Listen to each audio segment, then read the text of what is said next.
We are starting the next Torah portion this Shabbat. And for these times, there was something that jumped out at me that usually I'm happy to skip over.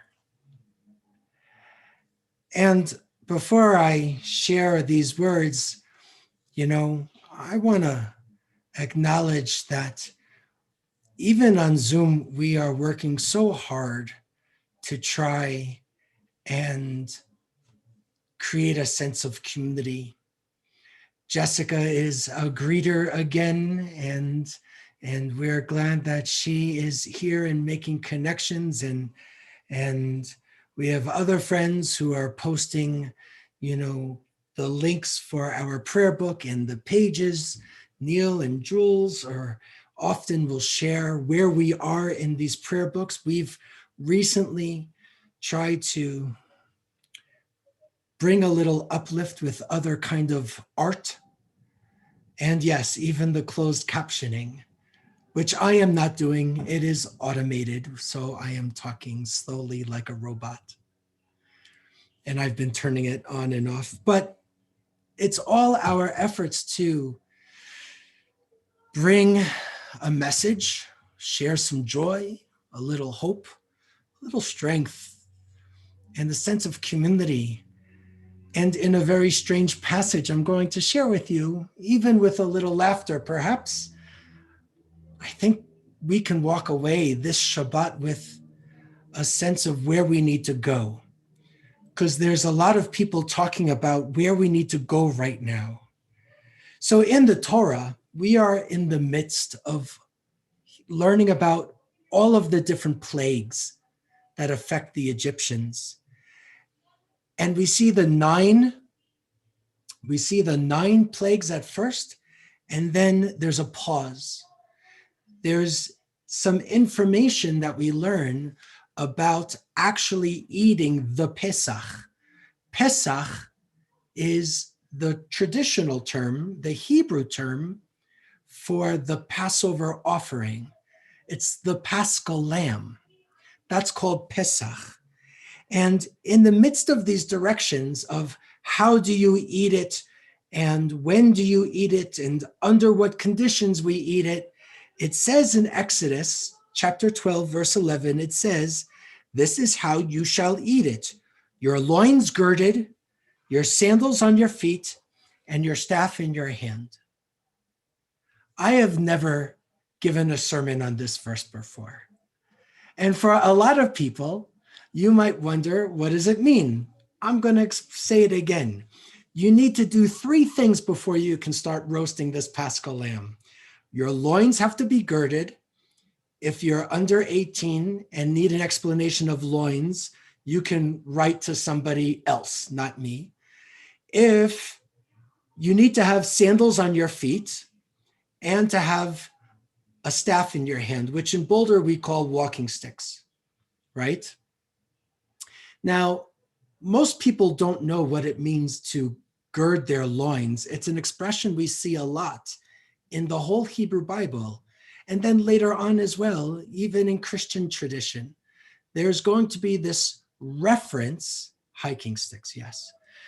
There's going to be this reference to what does it mean to gird your loins? Well, I have a video to explain what this is. So I'm going to share my screen. If you will wait 1 minute as I prepare, here it is. This is going to be a 60-second video of what it means to gird your loins. When he wanted to accomplish something difficult, these limitations led to the phrase, "gird up your loins," or "gird up your loincloth." First, a man would reach between his legs and grab the back side of his robe and pull it upward toward his waist. Next, the robe would be tucked into the man's belt, securing it. After a man would gird up his loins, he would have better mobility, like squatting to lift, running in place, kicking a ball, and standing in a wide stance defensive posture. Seeing a man who has girded up his loins was a common sight in the ancient world. Although able to move about with greater freedom, he looked ridiculous, as if he were wearing a diaper. This gave way to what we refer to as pants.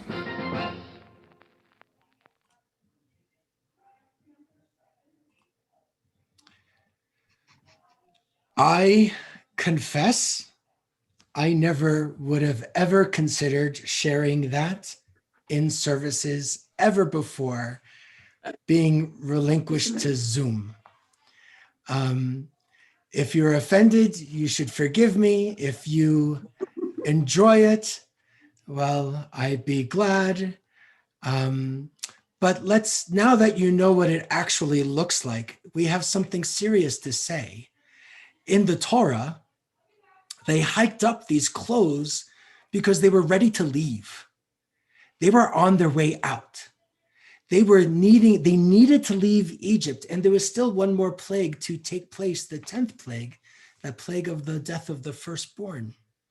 So they had to hike up their clothes, and their freedom was imminent. And that's why whenever you go to war, or you need to, whenever you go, that's a great impression. Thank you so much. I'm responding to the chat. Whether you go to war, or if you go to, you have a job to do, it is often said you need to gird your loins. They needed to get going. So they hiked up this long nightshirt-like garment. They tightened them with a sash. They put on their sandals, since most of the time they would go barefoot. Sandals was a luxury. Most of them didn't wear sandals every day. And then they got these walking poles, right? So they needed to be ready. Why? They were going on their journey to the promised land. And so am I today. So are we today. So it's time to gird your loins, put on your sandals, and it's time to get that staff, that rod, and go forward on your journey. Our residents of our community, our country, and our planet have been through a lot. In recent days, weeks, certainly many months. With new leadership is new opportunities, to be sure, but that does not mean that we stop our work for justice. It does not mean that we don't spotlight the cries of the suffering. It does not mean we turn our backs and no longer communicate with our neighbors. No, in fact, it's the opposite. And while it's not time to celebrate Passover quite yet, today we need to enter this new year with our loins girded, with your sandals on your feet and your staff in your hand, ready to march forward toward a time of redemption. So here's a few questions for you. I'm going to pause after each question. And I invite you to respond in the chat. I do. If your loins are girded and you have to hitch up your clothes so that they don't drag and it doesn't slow down your movements, and you saw how that happened, what drags us down these days? What drags you down? Think for a minute. Whether you share it in the chat or not, it's up to you, but what drags you down? Can you identify it? What drags us down as a community?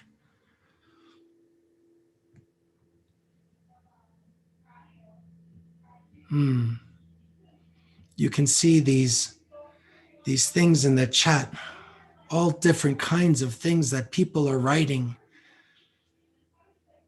whether it's our own internal issues, or it's being alone and isolated, or the behavior of other people in really personal, hurtful ways. So I have a second question. Remember, it said to put your sandals on because most people were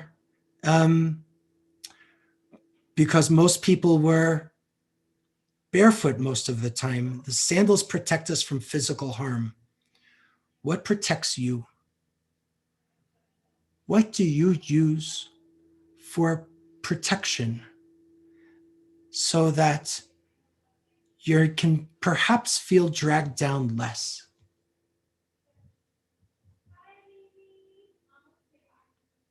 Protection. What is it that functions in our lives like the sandals for those ancient Israelites? Put them all in the chat. And I see family and friends. I see gratitude. There's lots of things that can be and are a part of our lives and our worlds. So then think of the staff. There's the loins that are girded, the sandals on your feet, and the staff, your walking stick. Who or what can you lean on? Who or what can you lean on? What do you use to steady yourself? How is it that something can keep you grounded? I see lots of comments about faith in Torah, yay team, and I see family and loved ones. I think I just saw Stephen Colbert. So, like me, some of you rely on humor. There was somebody's relative when I felt that I went a little too far in my joking at services, wrote a beautiful letter to Holly and to myself that taught me about sacred laughter. So we have laughter and partners and loves and friends and Netflix, it seems. We have lots of things to keep us grounded. That's what I'm going to ask of us this Shabbat. How do we prepare for an exodus and a moment of redemption? Can we go with our loins girded and sandals on our feet and that walking staff? Can you take it with us? Can we make a difference? Can we journey with dignity and with purpose and with authenticity and integrity together? Left wing, right wing, together. One congregation, an open tent, like our sanctuary that we miss. How can we move forward and not forget our task as free people? We are free in order to serve, to do, to care, to stand up, to make a difference. That's why we're here. Friends, you all go from strength to strength. Let's move to our conclusion. 586 at the bottom of the page for Aleinu L'Shabeach,